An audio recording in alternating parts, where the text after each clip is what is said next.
လူကြီးမင်းကအခုမှအိမ်ကိုပထမဆုံးဝယ်မယ်လို့စဉ်းစားထားတယ်ဆိုရင်အခုပြောပြမယ့်အချက်တွေကိုအဓိကထားစဉ်းစားဖို့လိုအပ်ပါမယ်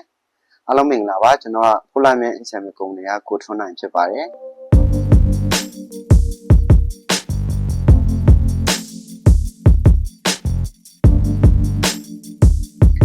နံပါတ်1ရှက်အနေနဲ့ကျွန်တော်တို့ကဘန်ကျိတ်နဲ့ဝင်မယ်ဆိုလို့ရှိရင်အရင်ဆုံးဘန်မှာသွားပြီးမှရှင်းဝင်ဘယ်လောက်ရနိုင်လဲအတိုးနှုန်းကဘယ်လောက်လဲပြီးတော့ပြန်ဆက်ရမယ်ကာလာအပိုင်းခြားနဲ့လွယ်တဲ့ size စာရင်းကိုတိထားဖို့လိုအပ်ပါမယ်ဒါမှလည်းကိုယ့်လက်ထဲမှာရှိတဲ့ငွေပမာဏနဲ့ဘန်ကထုတ်ပေးမဲ့ရှင်းငွေပေါင်းပြီးမှ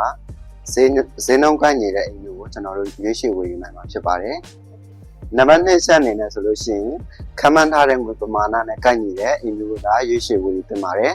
လူချင်းမင်းအနေနဲ့ကိုတက်နိုင်တဲ့ငွေပမာဏထက်ပိုများတဲ့အိမ်ကိုဝယ်ယူမိမယ်ဆိုလို့ရှိရင်ဘာကျက်မနိုင်ဘူးဖြစ်ပြီးတော့နောက်ဆက်တွဲအနေနဲ့ဆိုရင်စိတ်ပင်ပန်းလူပင်ပန်းဖြစ်နိုင်ပါတယ်နံပါတ်3ချက်အနေနဲ့ဆိုလို့ရှိရင် location ကိုထည့်သွင်းစဉ်းစားဖို့လိုအပ်ပါတယ်လူချင်းမင်းကမိသားစုနဲ့နေမယ်ဆိုရင်တော့ဆေးရုံဆေးခန်းကျောင်းဈေးတွေ shopping center တွေနေတဲ့နေရာမျိုးကို